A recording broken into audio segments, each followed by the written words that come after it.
All right, so we're picking back up where we left off. We were in 4.3. We're at 4.3.2, and we started talking about reverse string and how to reverse a string with a for loop. So it says here, for loops can also be used to process strings. Last week, we discussed the difference between a while loop and a for loop. And typically with for loops, we already know the number of times that we need something to loop through. And for loops are great at that. Can loop through different data structures, but specifically here, we're worried about strings. So it can be used to process strings, especially in situations where you know you will visit every single character in the string. It says, note, while loops are often used with strings when you are looking for a certain character or substring in a string, which means a piece of a string, and do not know how many times the loop needs to run. For loops, on the other hand, those were while loops. For loops are used when you know you want to visit every single character in it. Okay, so for loops with strings actually start at 0, the index 0, and use the string's length as the ending condition to make sure it steps through the string character by character. All right, so the way that we write this, it says here, string S, we have a string called S, and in that string, we've stored the string example, right? We want to loop through starting at index 0. So we create a for loop inside of it. What's my index starting at? 0. Okay. As long as I is less than the length of the string, that's how long it's going to loop through. And for each iteration, add 1. So it says processing the string at that index. What happens is we have a string called the if letter, I, the whatever letter that is. So the 0, the first, the second, the third, the fourth, fifth, sixth, seventh, however many, the length of it. In this case, it would be 1, 2, 3, 4, 5, 6, 7. So knowing that index is starting at 0, it's going to stop before it hits the length, which is 7. And each time, what we're going to do is we're going to go through and we're going to check out the string starting at I, whatever I is, to the index of I plus 1. So then it processes the string at that index there. We'll be using this frequently. So even though you're seeing this for the first time, this was just an example. It says check for understanding. Okay, the first thing I'm going to do is I'm going to pull out my main method. I'm also going to close it. Right, so public static void main string args. I'm going to close it. And then I'm going to pull down my string. E is the most frequent English letter. And then it's going to start at I. The count starts at 0. We'll say for, open my for loop, and the Josh trick, use the down arrow key. Love it. Close my for loop as well. And what do I want my loop to do? We'll say if, I don't like the way that looks. If I would like that all in one line, I don't like how it's on that second line there. That's not fun. Okay, if, then I want to print out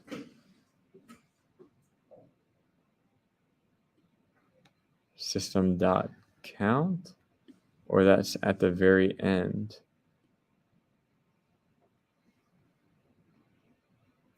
Let's see what I want to do.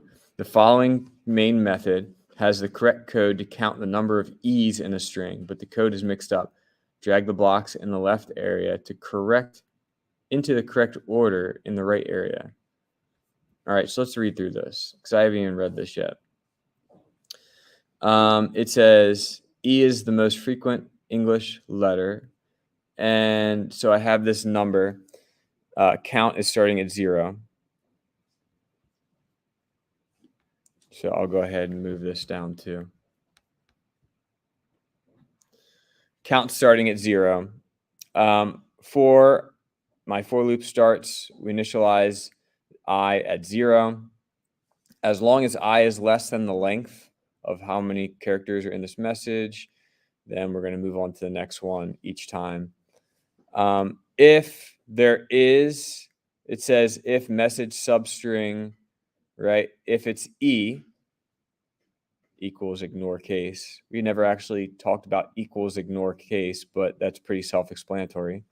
After each time, if that is true, we will count 1. Notice that there's no curly braces because it's just one line. That's okay. I don't like that because it's a bad practice to get into, though. Okay. That's going to be the right answer at the very end. Once your loop's gone through, print out how many E's there are, and we'll check it. And it's correct. Okay. It says, here is a for loop that creates a new string that reverses the string S. We start with a blank string, S reversed, and build up our reverse string in the variable by copying in characters from the string S. Okay. So it says here I have my string hello. It's assigned, S is assigned the value of hello. And then the reverse string, we want to make it reversed. Strings are immutable, so I can't change it. I can't change S. I have to create a separate variable. And then we have a string, the whatever letter we're going through, right? And it's going to loop through our for loop here, the same as the last example.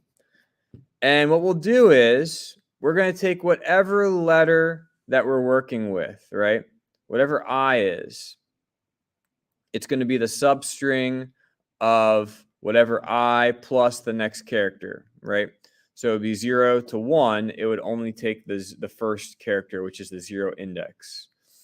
Okay. Then whatever that is, we're assigning it the letter, but then we're going to add it to this reversed plus whatever was already there, right? So each time it loops through, we'll take the whatever letter it was and add it onto whatever we already had. So we'll put it before that. So the way it should roll through is it should give you H and then give you a lowercase e, which we'll put right before the H, then the L, which we'll put before the E, and then the L, which we'll put before the first L, and the O, which we'll put at the very beginning. So it should reverse hello and print back in the very end. It should say hello reversed is, and then line 15, write out OLL8 or OLLE capital H. And let's run it, see what we get. I guess eventually I have to change it. So, okay.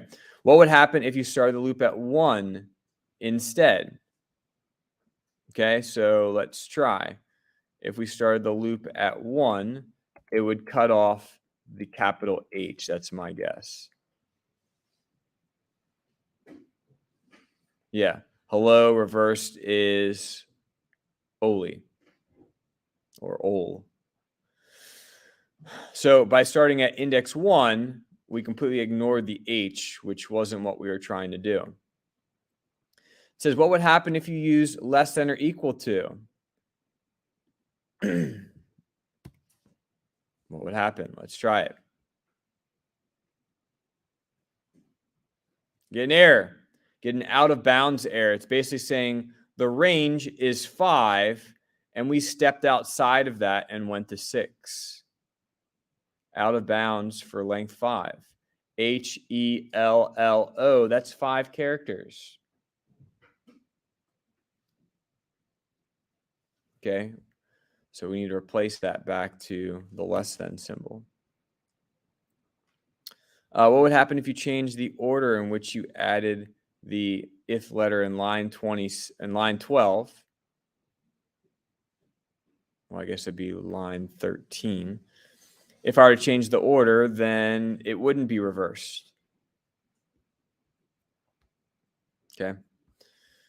But moving on to our programming challenge, it says string replacement, cats and dogs. There's a dog and there's a cat. It's a cute looking dog, cute looking cat. Are you a cat person or a dog person? Raise your hand if you prefer, if you have to make a decision. If you have to make it, don't say both. I know, right? Raise your hand if you're a cat person. Raise your hand if you're a dog person. Right? Oh, overwhelming dog. I grew up with mostly cats. So if you get a nice cat, our next door neighbor has an outside cat that always tries to find its way inside our house. Like we open the door and it'll like run in. And like it's not like it'll come in, rub against your leg for like 5 minutes, you pet it, and then it'll just walk out. And then it's independent, does its own thing. You don't have to take much care of it. And I don't have a pet, so it works out. I do like dogs too, though. Yeah, so like the cat will come inside every once in a while, but like they leave food outside for it, and it'll eat the food. Or yeah, I don't know. He's always outside, and it's a nice cat. He'll come in our house sometimes. Just like we open the door in the morning to like go out to school, and the cat just walks into our house. I'm like, hey, let's go back outside. But it's a nice cat. I don't know. I'm sure it goes in the neighbor's house sometimes, but every time I see it, it's outside. It says, write some code below that changes every occurrence of cat to dog in the message, which means we're replacing all cats to dogs. When I was a kid, there used to be a show called Cat Dog. You guys ever see that? No. Yes. When I was a kid, that was Cat Dog. So it's cat and dog that were combined into one.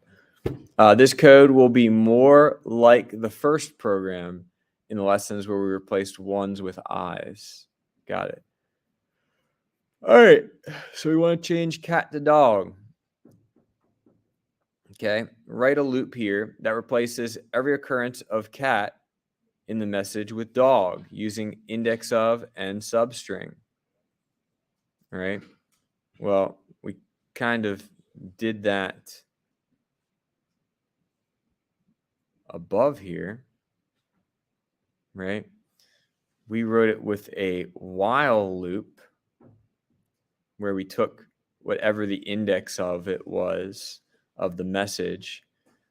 The index method was able to find a specific instance. So we want to take whenever we find this actual occurrence, we want to keep it and then change it. Okay. So we will also look at the other parameters below. It says optional, which is not auto-graded. Add a counter to count the number of replacements. Then it says, what if you like both cats and dogs? After you replace cat with dog, add another loop that looks for words dogs and adds cats to it. That's optional. Okay.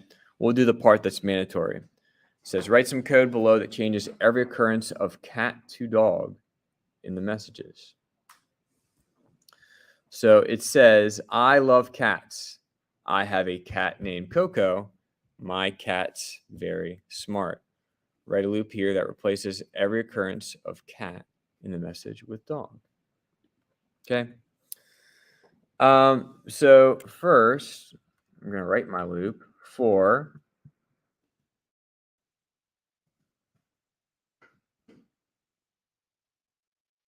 all right, so my for loop, I'm going to go ahead and say int I is assigned 0.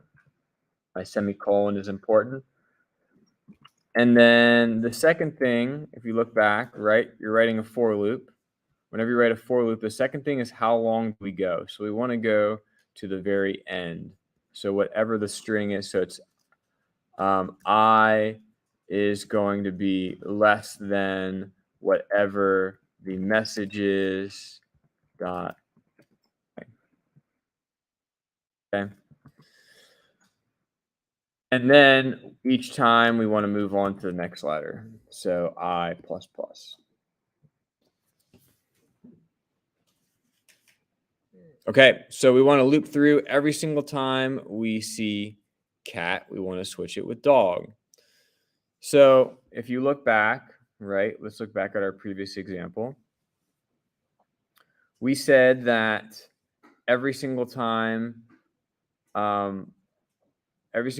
we found that index, so let me go ahead and just like copy some of this. I'm going to copy these lines. I'm going to copy lines 12, 13, 14, 15, 16, and 17. I'm not going to need most of this, but I'm going to copy it, bring it down here, and I'm going to paste it. It's already indented properly, which is great. So we'll say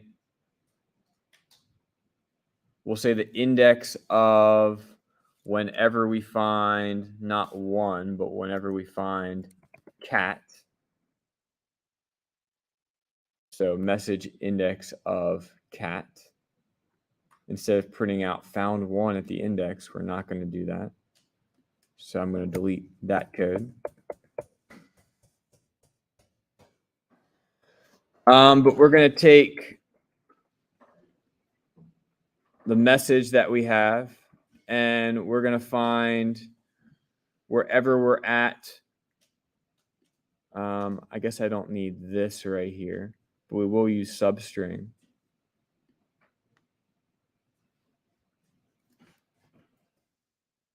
Message.substring. I'll take this out too.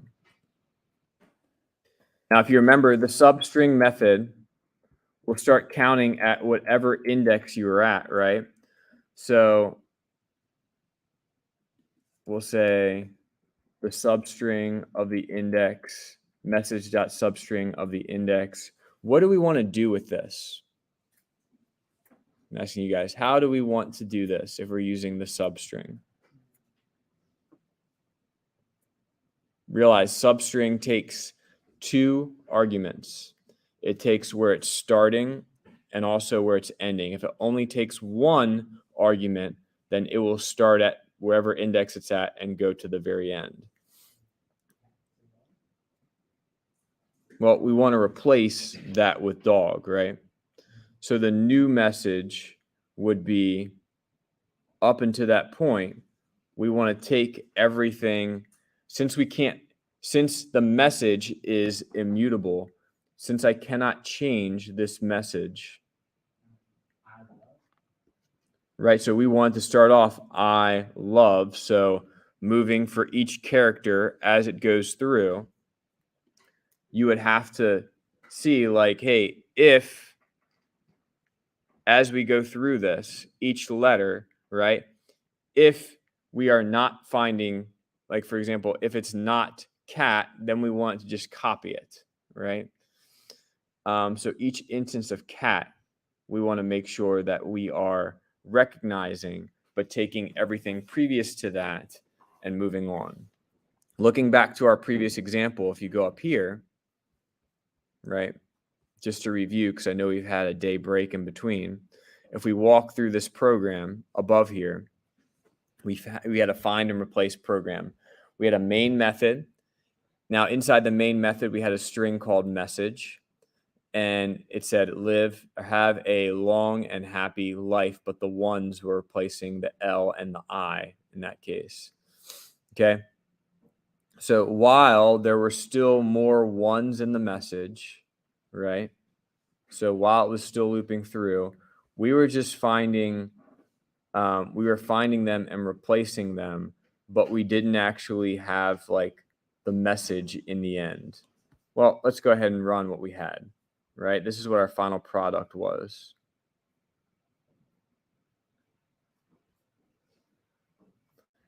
Have a long and happy life at the very end. Okay. So we started with message and we assigned it the value of have a happy life, or have a long and happy life. While the loop was going through, each time we found the index of it. The important part was this, what I copied before, we're going to have to rewrite, right? I took both of them out. But the first part was what was leading up to the index of when that cat is found, right? So when cat is found, I'll go ahead and recopy this, just because I think I may have confused you guys when I put that in there and then took it out.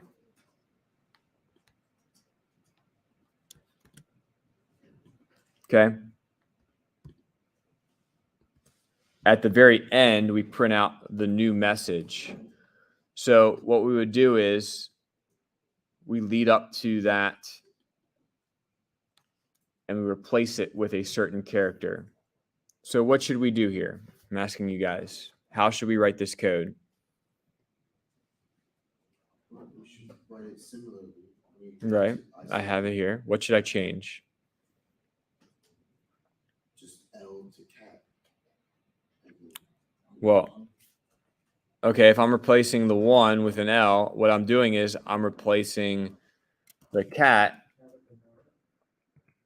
with a dog at the index by concatenating the substring up to the index and then the rest of the string.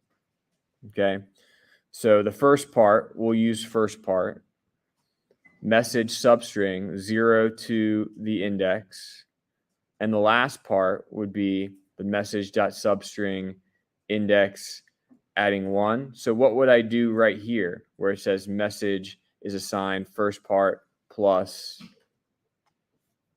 would this be dog? Yeah. Always run code and see what we get, right? And then move from there. So I'll run it. Get an error. Index. Oh, I guess I never. This is int. There you go. Int index. Right? I get an out of bounds. Right? Why do I get an out of bounds? It says 0 to -1. Out of bounds for length 64.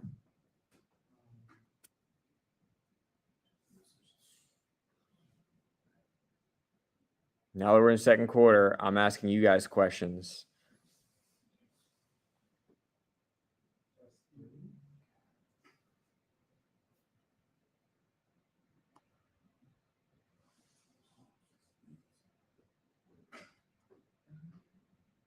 So it says index out of bounds exception, which means we have an out of bounds error. We've moved too far outside of our string length, right? We've said that when we move through here, index starts at 0. Okay. What we're going to do is we're going to have I, as long as I is less than the message dot length, right? We're going to increase by 1 each time. At what part does this not work? If you look back at our previous example here, right? What's that?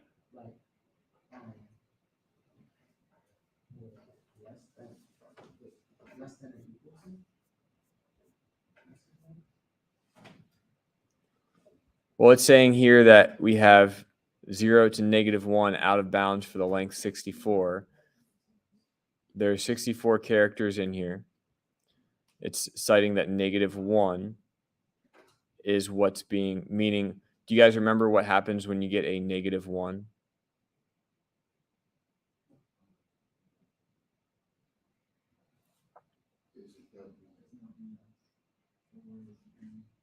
Speak up. There's no index. The word can't be found in the string. Exactly. So it can't be found in the string. So what should I do here?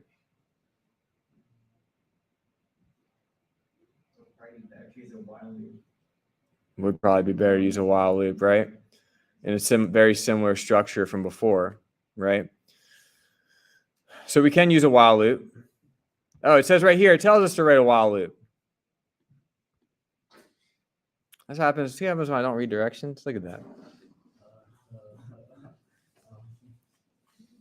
The purpose of this, it says loops and strings, right? I assume that was going to be a for loop too. So we can, what I'll do is I'll copy this while loop. We'll bring it down here. And I'll go ahead and paste it in here. So we said while the index of, whoops, clicked the wrong button. While the index of cat is greater than or equal to 0, so while there's still a cat in there, okay, we're going to go ahead and find out where cat is inside of the message. And we're not going to print out this right here.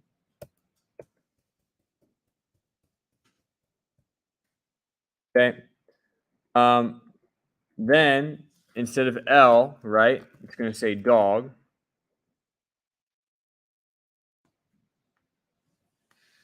Up until that point, and then continue on.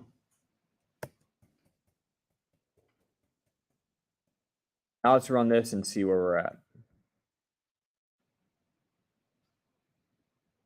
I have to say int index.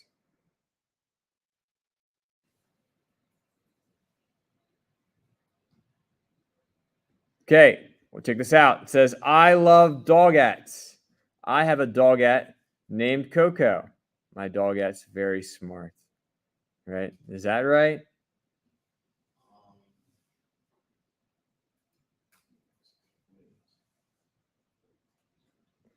So what it does is it recognizes cat. It only takes away the C, adds dog, and then replaces what's left. So how would I change that?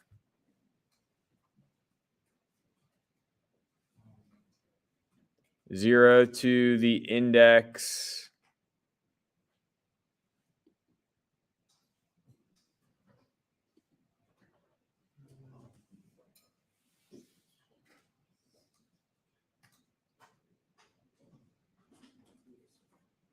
How would I change that substring? It's a substring issue.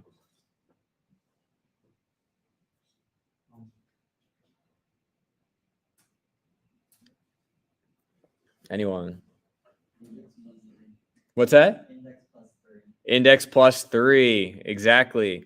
So if I'm taking this number and I'm adding, I know that I need to also replace the characters after it, right? So if I take this right here, 0 to index plus 3, and run it,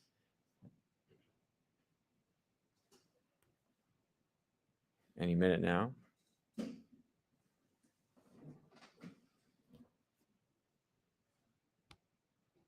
Any second now. Compiling and running my code.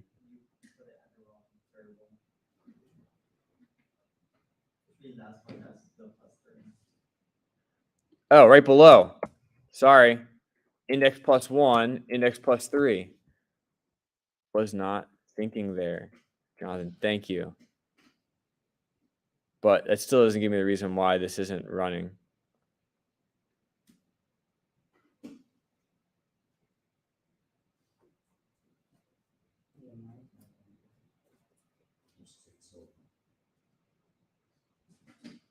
Time limit. Error, time limit.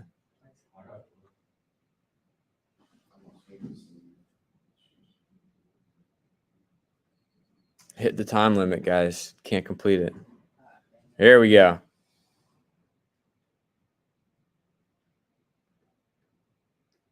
All right. I love dogs. I have a dog named Coco. My dog's very smart. Jonathan, thank you for pointing that out. I made a mistake. What I did was, and luckily the code didn't run. Jonathan corrected me before I actually put it in. I just saw index. Wasn't even looking below there, right? Index plus, what did say index plus 1 for the previous example. Index plus 3, right, gets me where I'm actually then taking out all of those.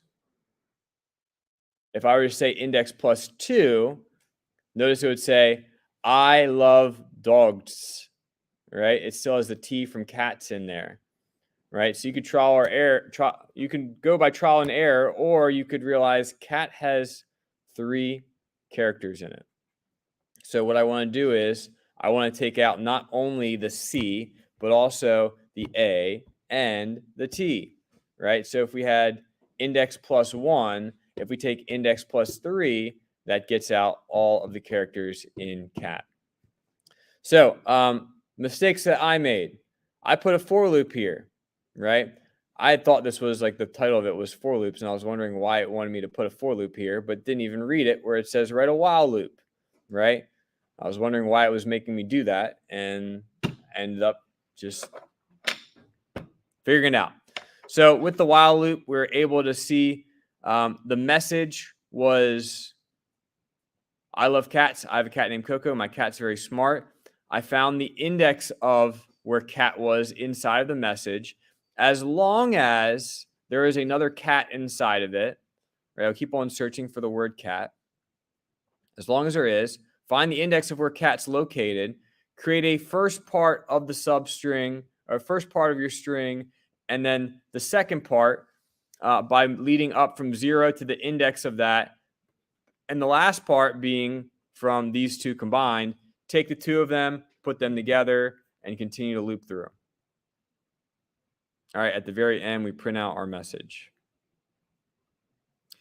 A summary, loops can be used to traverse or process a string. Traverse is another word, means to loop through or move through.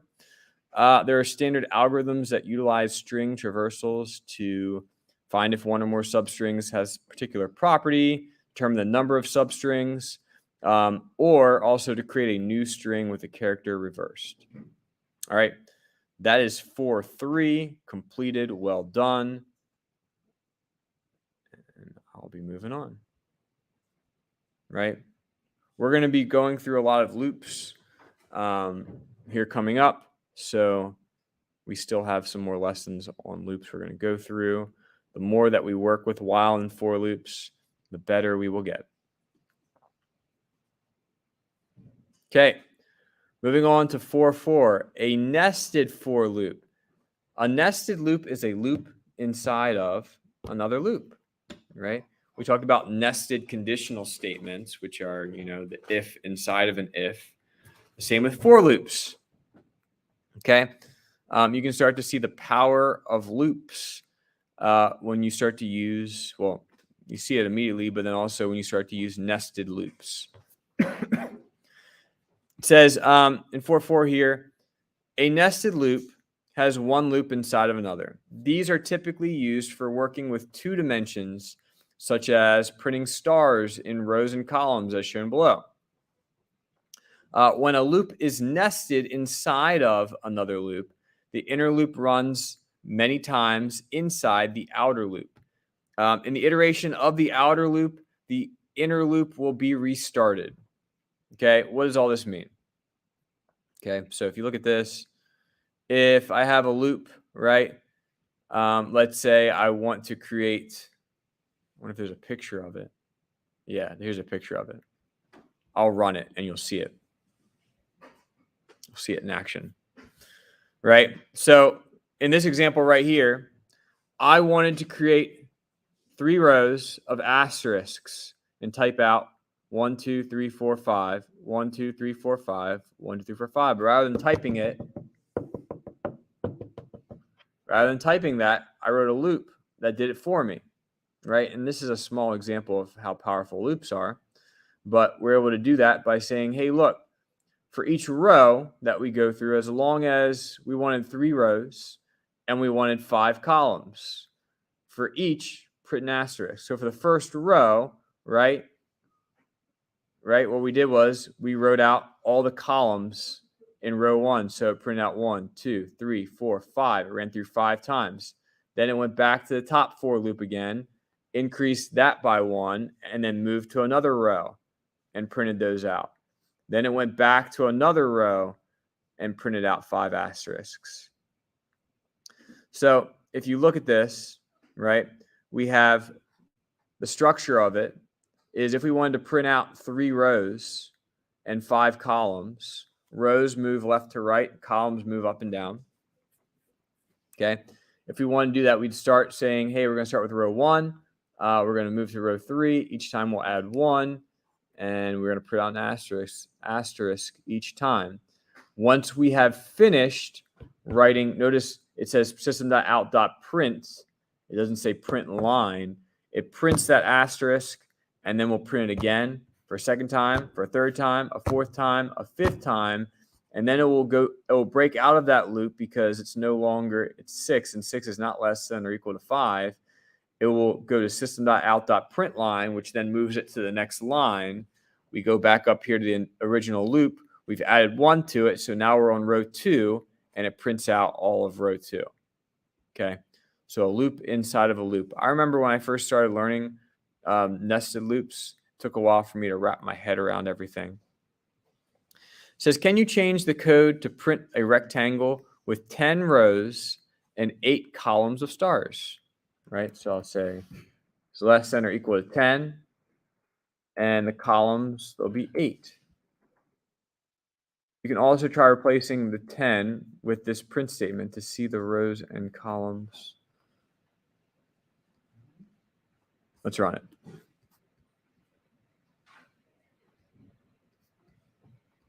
Right, so that's what it printed out for me. I changed the row to 10 rows. 1, 2, 3, 4, 5, 6, 7, 8, 9, 10. And the columns were 8. 1, 2, 3, 4, 5, 6, 7, 8. Okay. You can also try replacing line 10 with the print statement. So I'll go ahead and do that.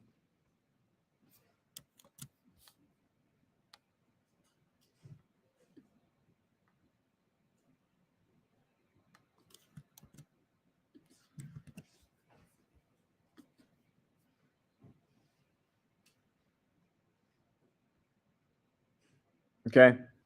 That goes through and shows you like column 1, row 1. Or sorry, row 1, column 1. Row 1, column 2. Row 1, column 3. Row 1, column 4. Row 1, column 5. 1, 6, 1, 7, 1, 8.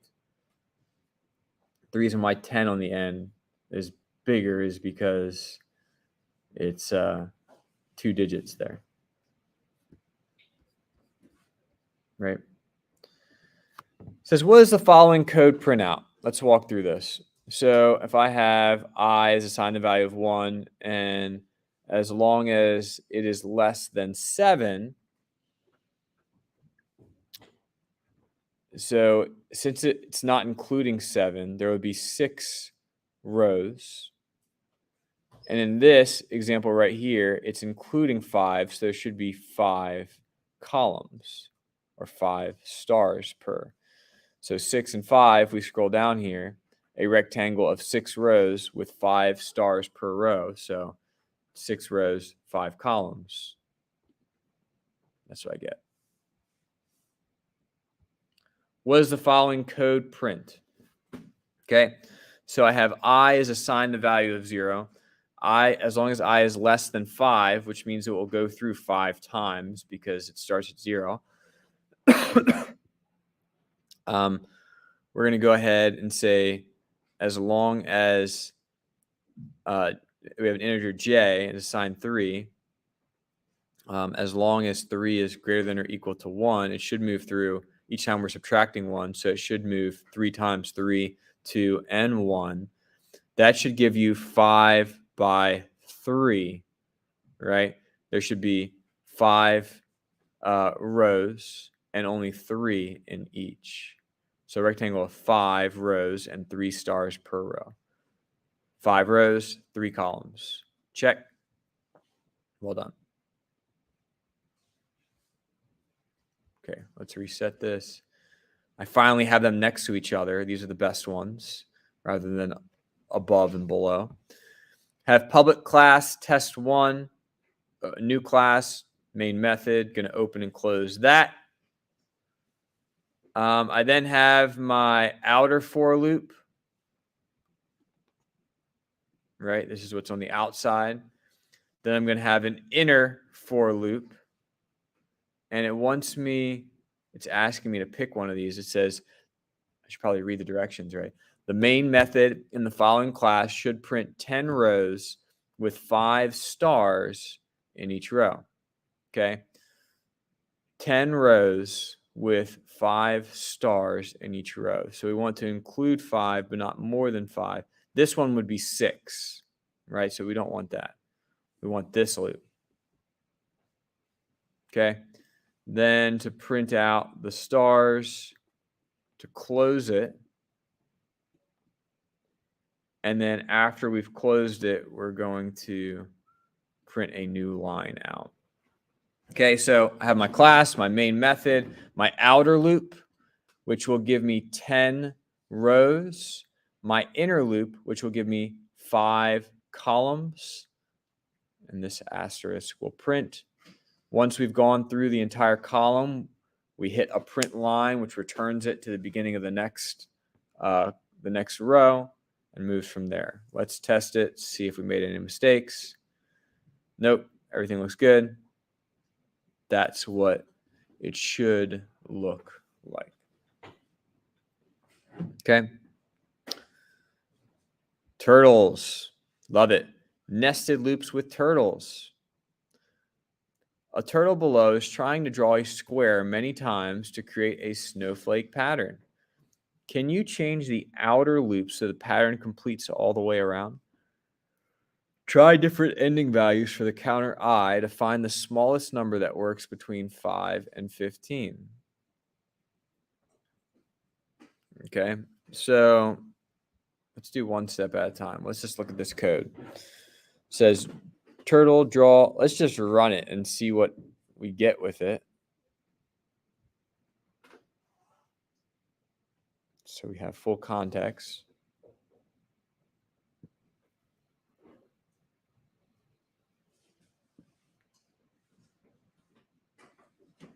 That's pretty cool.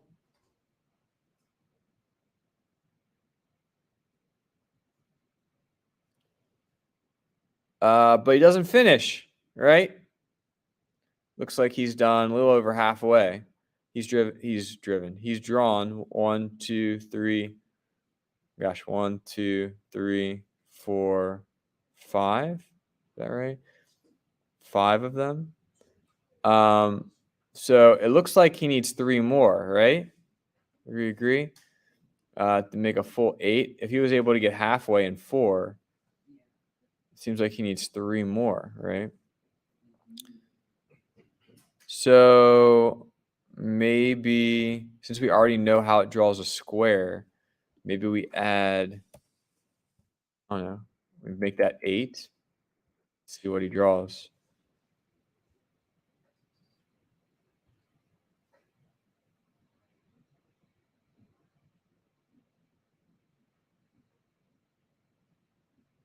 Compiling and running my code.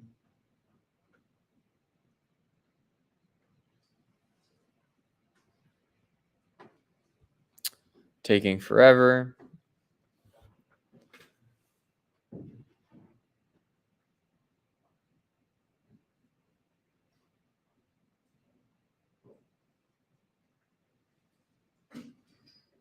Four, 5, 6, 7, 8. Oh, look at that. Needs more, right? One more. Think one more? Would one more work? I think 2 more. I think it needs 2 more, right? Let's move this to 10. Let's run it.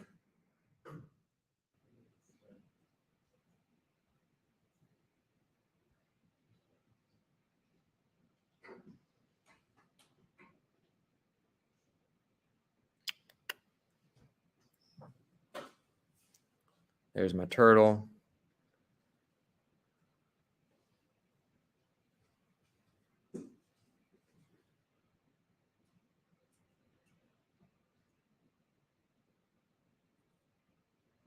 And that's 9. Ew, that's ugly. Right? Are we done? No. No. How many more do we need?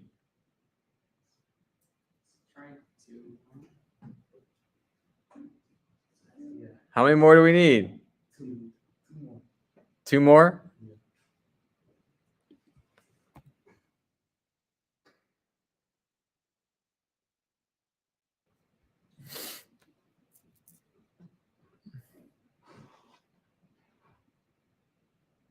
Compiling and running my code here.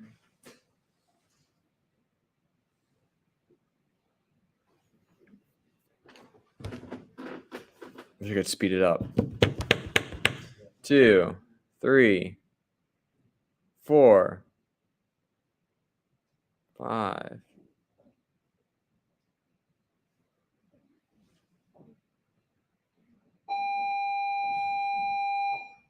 There we go. There's that.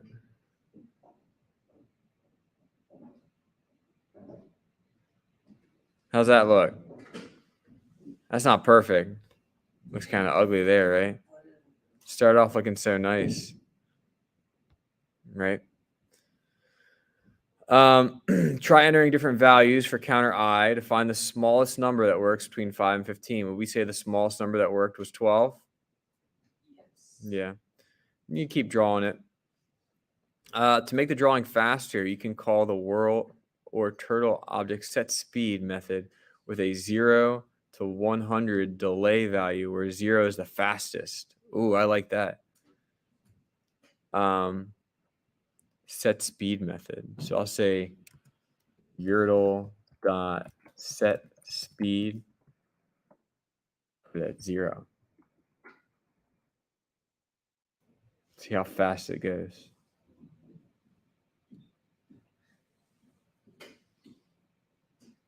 Love it. Fastest turtle in the world.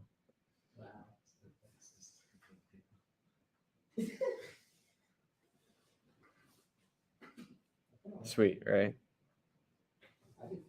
Should we see how slow 100 is?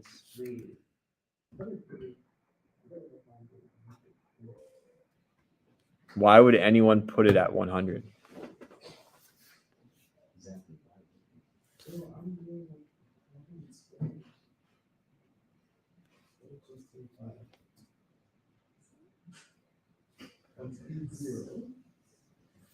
Running my code. See how long it takes. I'm not gonna sit here and wait the entire time.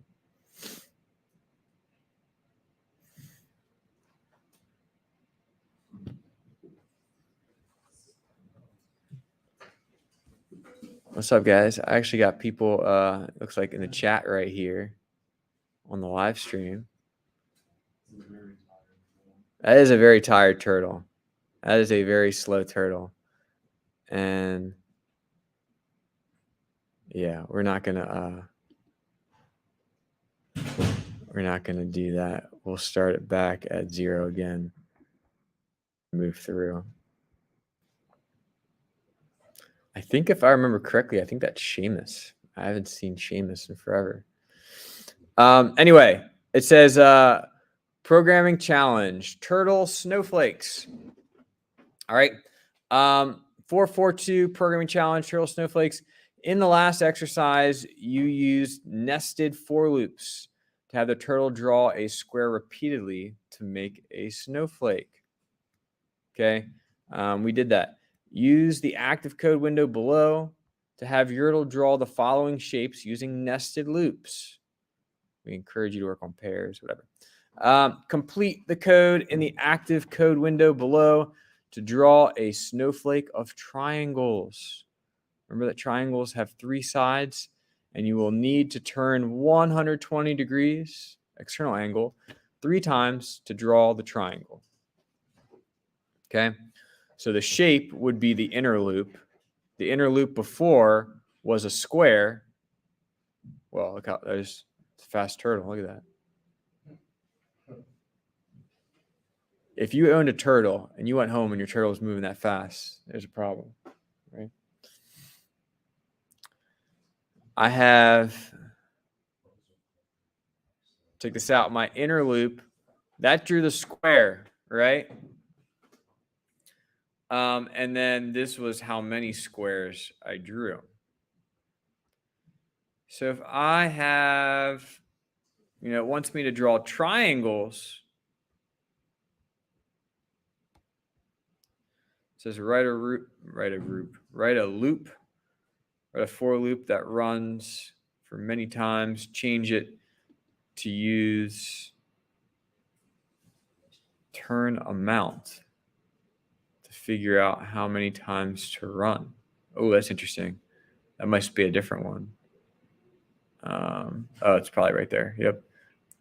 Use a turn amount variable for the single turn after drawing a triangle.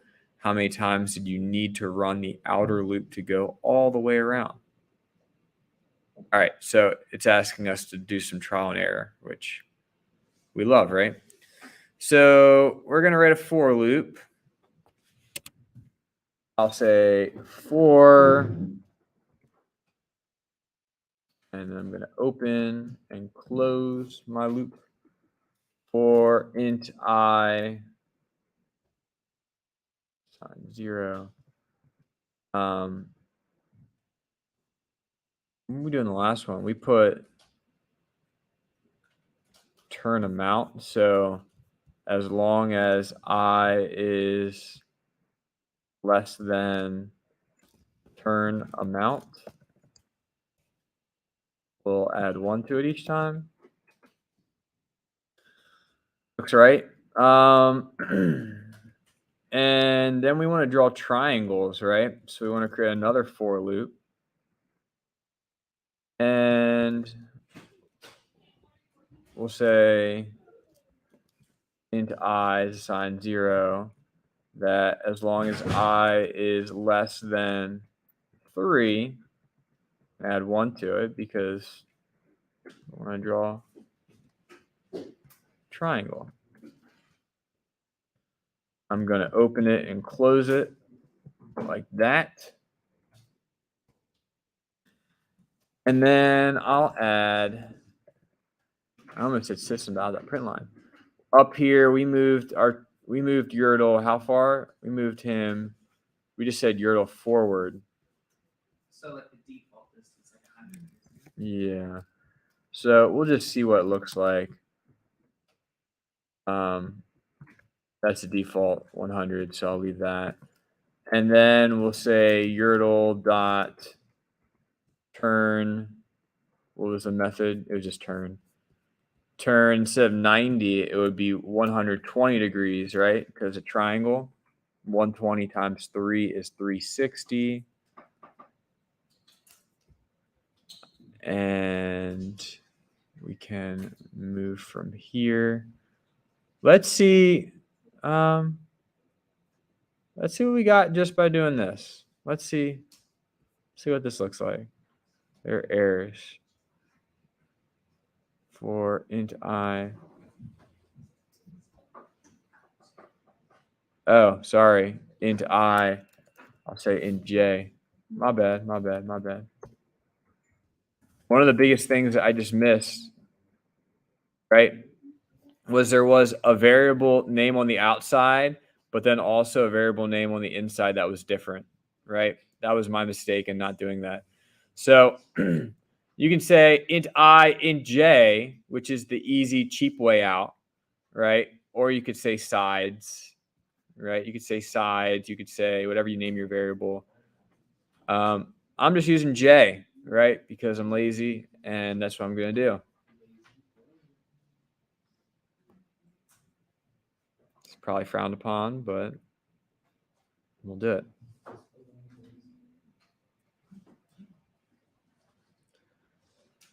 Oh, man. It takes so long to run this code. All right, here we go. Whoa, what happened? Just going in a triangle. Just going a triangle.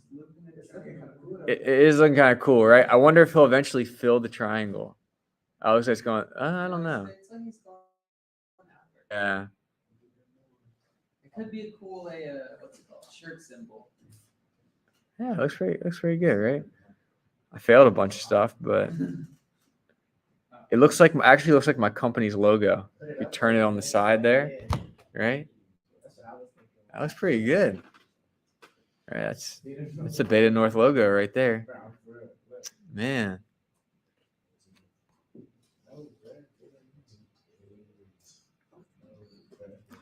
All right. So what did we do wrong? What did we not do? Check out in our last example, right? We then, on the outside of the loop, we turn 30 degrees. What does it want us to turn here? We can turn 30 degrees again. Turn amount. That was the number of times that we did it. So maybe I'll just say Yertle dot turn.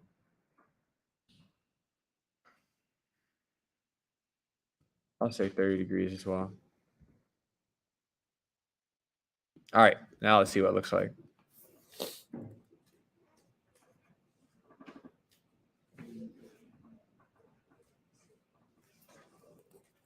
Compiling and running your code. I feel like half the class is spent compiling and running our code.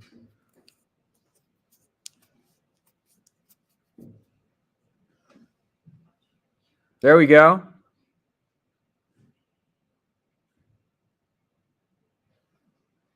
I'm liking this one better than the square one.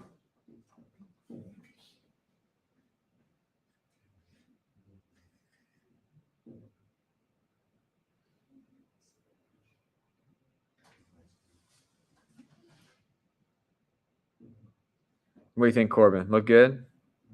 Yeah, looks good. All right. So let's see what else it wanted me to do, because I just kind of just read half of it. And then how many times do you need to run the outer loop to go all the way around? Well, you see, I started here. So it's 1, 2.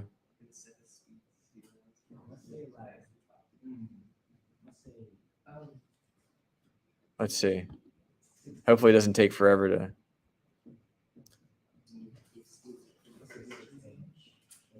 Well, if I'm taking 30, if I'm moving around 30 degrees each time, then it should be 12, right?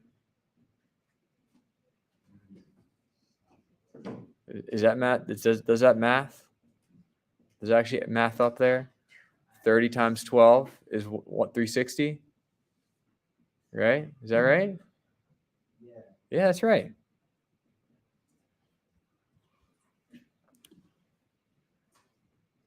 Yeah, so it should be 12. Unless I'm just really bad at math, right? Try changing the turn amount variable to 40 and see how many times you need to loop with a wider distance between the triangles. I'm not going to do that. Unless it really wants me.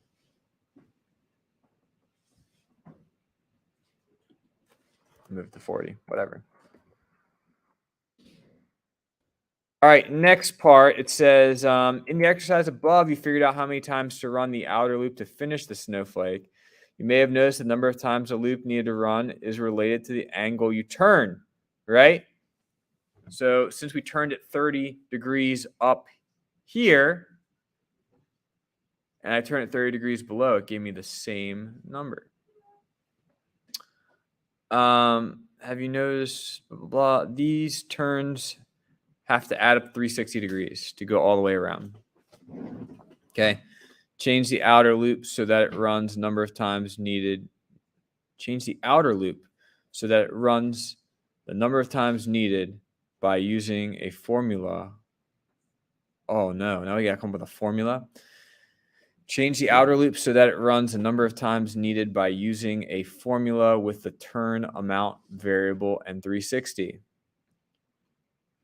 Can you draw a snowflake using more or less triangles than before by changing the turn amount value? Okay. Does that actually do I need to do that? What are the things it actually wants me to do? Checking that code contains if statement to change colors. We'll definitely get to that. Calculates number of iterations using turn amount. Okay. So I do have to do that. So the turn amount variable, let's calculate how many times it needs to go around. If we're turning 30, right? I kind of naturally did that, but the number is going to be 360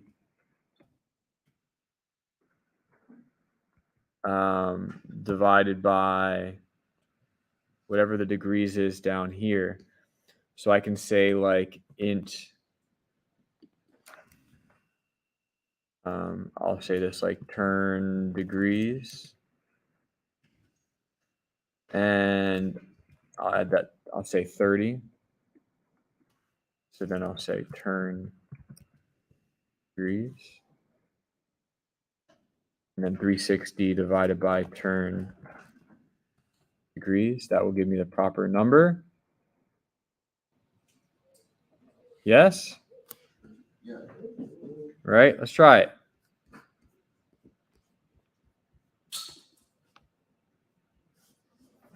Well, compiling my code now.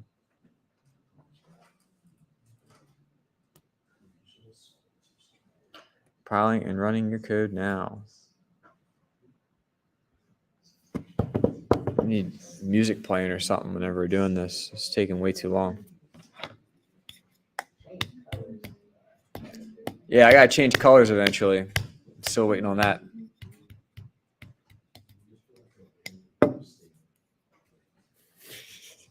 Random if statement.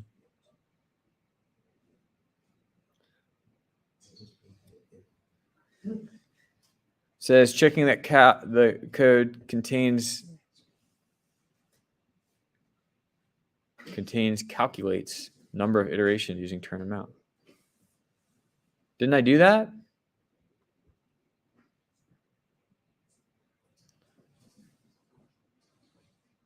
All right, we'll keep reading. Maybe it's because I've only read half the instructions. That might be the reason why, right? Create another variable called n for the number of sides in the polygon the inner loop draws. Okay, so I'll say int n equal to 3, right?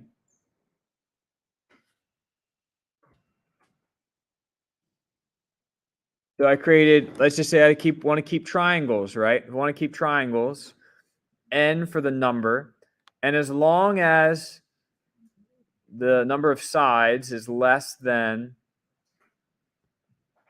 to confuse you guys, I should have always put sides here, right?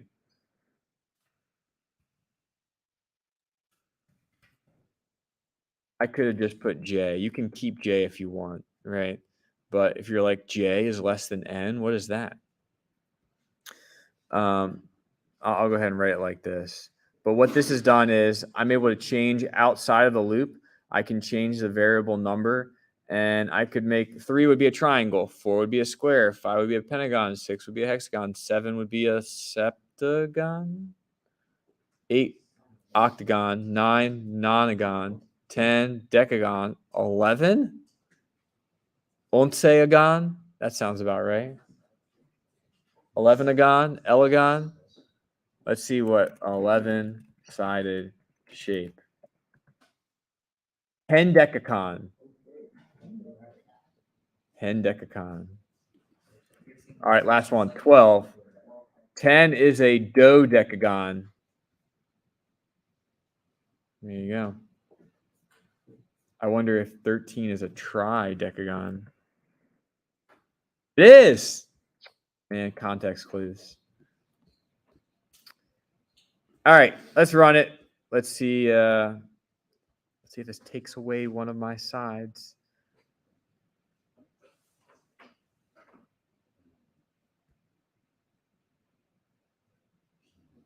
All right, I'm going to keep going.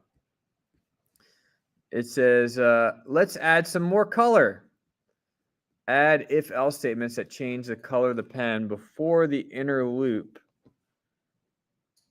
depending on whether the outer loop variable is odd or even. Okay. So we can say something like, it says before the inner loop, it wants me to do it. Before the inner loop.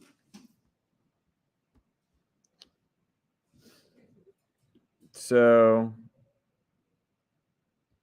it wants me to change it. How often does it want me to change it? That changes the color of the pen before on whether. So it really wants me to use two different, depending on whether the outer loop variable is odd or even. Remember that even numbers. So we'll say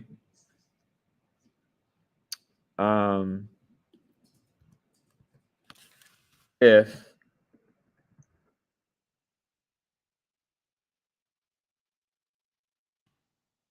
add my if right here. We'll say if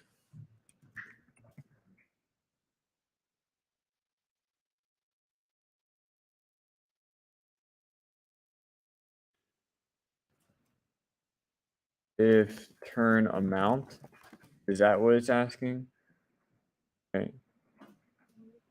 If the loop variable is odd or even. So if turn amount is, I'll say if you are able to divide it by 2 and the remainder is 0, right? Then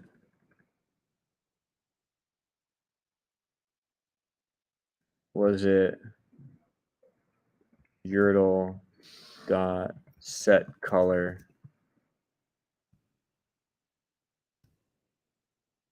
red? Else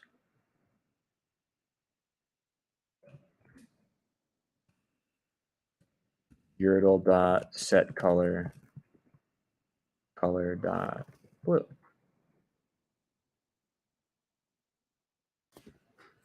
Okay, so if it's an even number, then we'll make that shape red. If it's odd, we'll make it blue.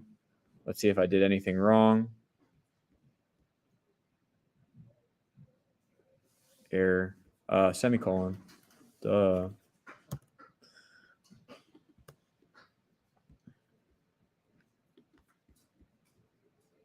That's what I did, right? I added this. Let's see if I have any other errors.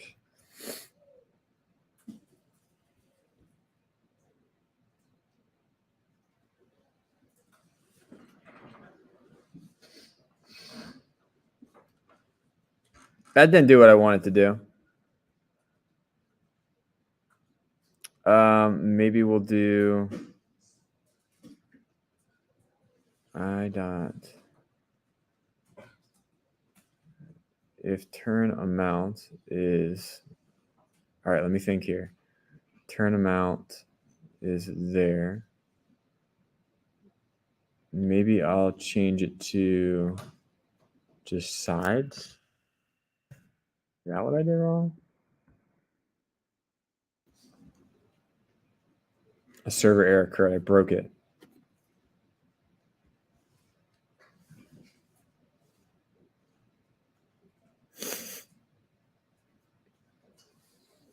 Compiling and running your code now. Yes, that's what I wanted. Okay. So what did I do? I changed this right here. So every second side I write is blue, right? So I have 2 red sides and 1 blue side, right? Looks pretty cool, right? So I changed the sides there. There's different ways of writing it. You could draw 1 blue triangle, 1 red triangle, 1 blue triangle, 1 red triangle.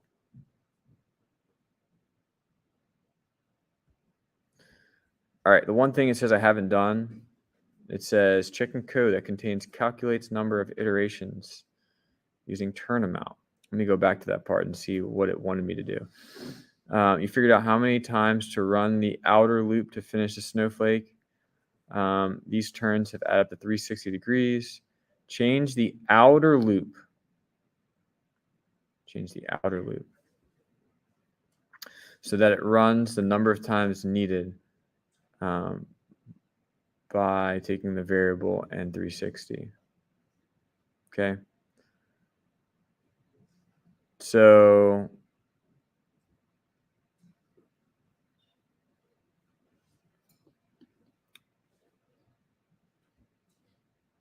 it maybe wants me to do something with this down here.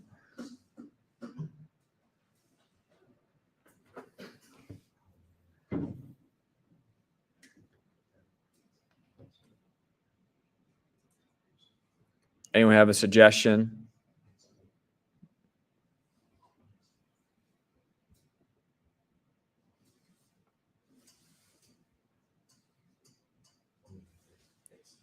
Says changed it to be a polygon with a variable n. No, we already did that. Write an inner loop that draws triangle, 3 sides. We already did that. Change it to use turn amount to figure out how many times to run. So maybe it wants me to do it inside of the loop here. So turn amount we decided would be 360 divided by turn degrees. So is it really just waiting for me in turn amount?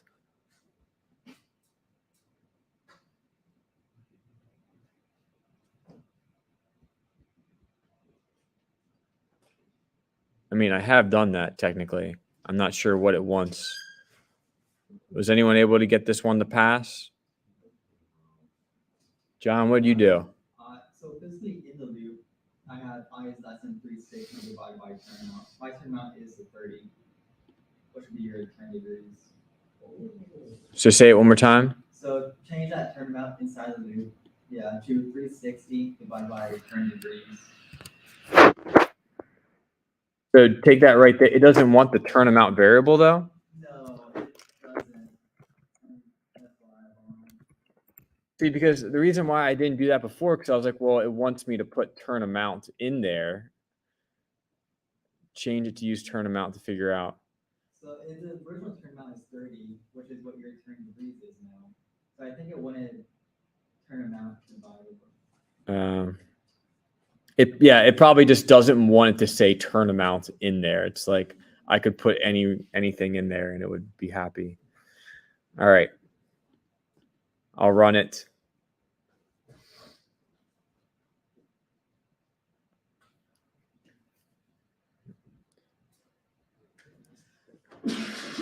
Failed. Let's see. Let's try again. I don't think it actually ran.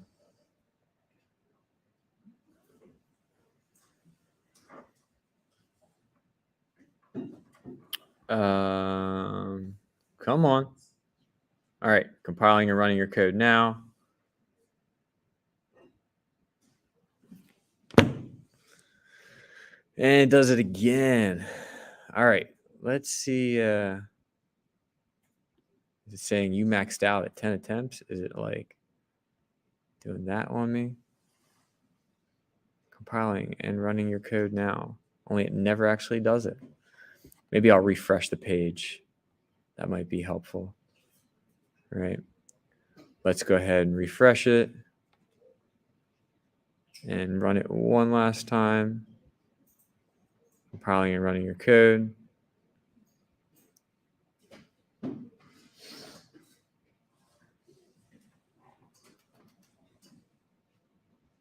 Maybe it just wants me to get rid of this altogether. I'll comment this out.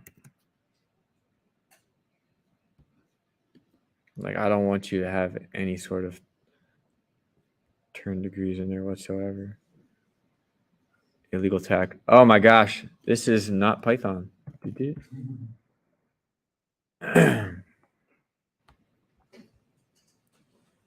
All right, last try. Still failed. I was about to say Jonathan to the rescue. Because Wasn't it like, you use turn degrees besides turn amount. oh, because turn amount originally was 30. I changed that.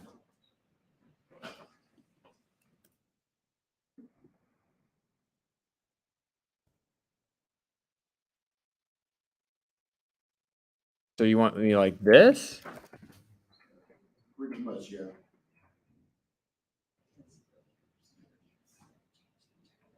Are we sure? Yes? Yeah. Semicolons at turn amount. Oh,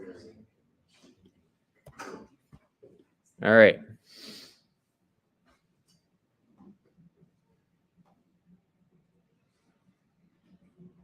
Then I have to go back and change turn degrees. Change turn degrees to turn. Gotcha. So just to recap everything, my program ran, but it wants this in a very specific way that I don't always read all the directions. There we go. Now I can say Jonathan to the rescue. All right. That's what I get for not reading all the instructions. So what did I end up doing, right? So I have my main method. This is my world that I created, Yertle, the turtle. The speed was 25. I should set it to 0. It starts with blue. And the turn amount was 30. I was playing with other variable names. Don't do what I did. Then I have n. The n would start off at 3. That's eventually going to be used down below here. But I went through, that was actually the number of sides. That's what n was. I'll go ahead and put number of sides. The outer for loop, my inner for loop, we drew a triangle each time. We went forward, turned 120. Forward, turn 120. If I were to change n to 5, I'm definitely going to change turn amount to 0 then, right? Actually, I can't not turn amount, 30. My speed to 0. That's what I need. Change my speed to 0.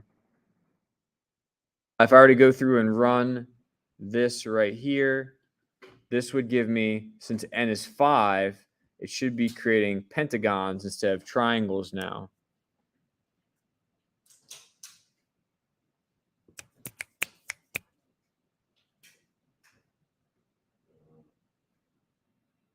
It didn't, because I then have to change the turn, right?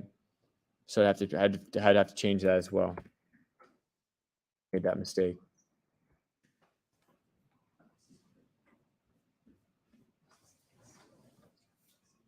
Okay, so this is what we originally created here with our triangle. And there we go.